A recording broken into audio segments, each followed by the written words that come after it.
This next owl is the same species, but just a little different subspecies. She comes all the way from Russia.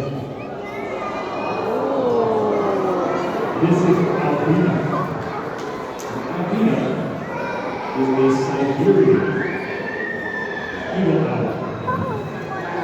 I told you, the females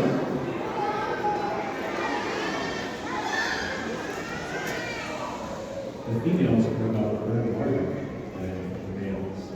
And Albina here is a perfect example of that.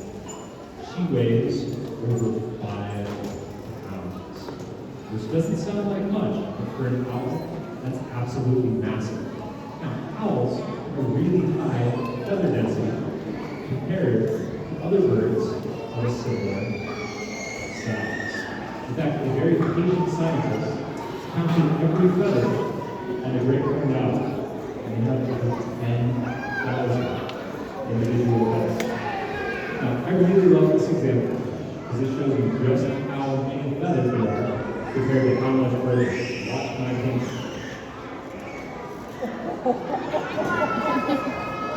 You see how that's all the way disappeared because the feathers are not for now.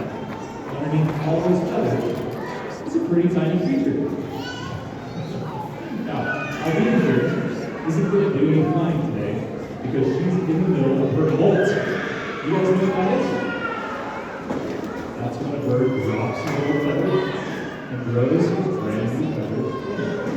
So she, usually molts happen kind of slowly over the course of 5-6 months. She decided to drop this feather from the tail at the same time. So she is just growing those beautiful feathers back on her tail. So just let her go back and relax while she is doing that. Now, feathers grow from the floor called a follicle. When that feather is growing in, it's soft.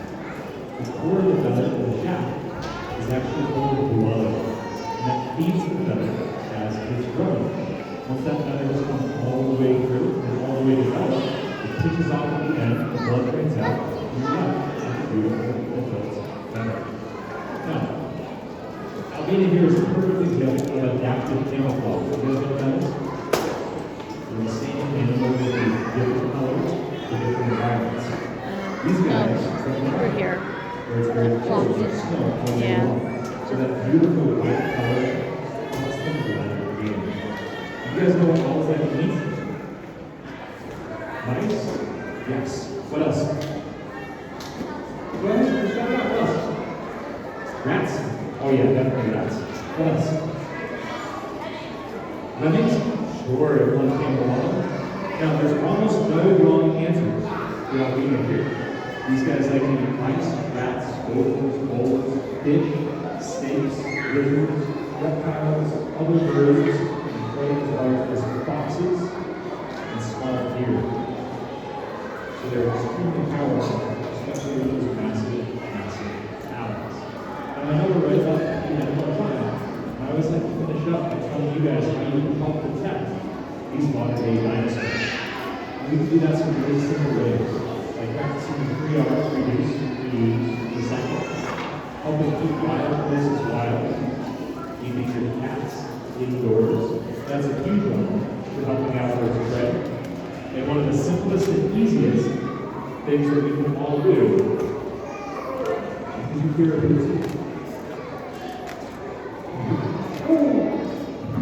One of the simplest things we can all do is avoid using rodenticide or rottenness, because it's very, very damaging to wild prey, as they will eat a mouse like it eats a poison. It's secondary poisoning is a huge problem for wild birds, unfortunately. So a couple of simple, everyday things we can all do to help keep wild birds nice and safe and protected for many generations to come. She's watching herself on the screen just like everywhere, right? Thanks for coming to our Dinosaurs Bird Show, guys. You have been a wonderful audience. Thanks for bearing with us while we were figuring out our sound a little bit. And me and Albina will be hanging out here after the show, so come on down, ask us some questions, take some pictures, and have a wonderful summer. Thank you for coming to the local library.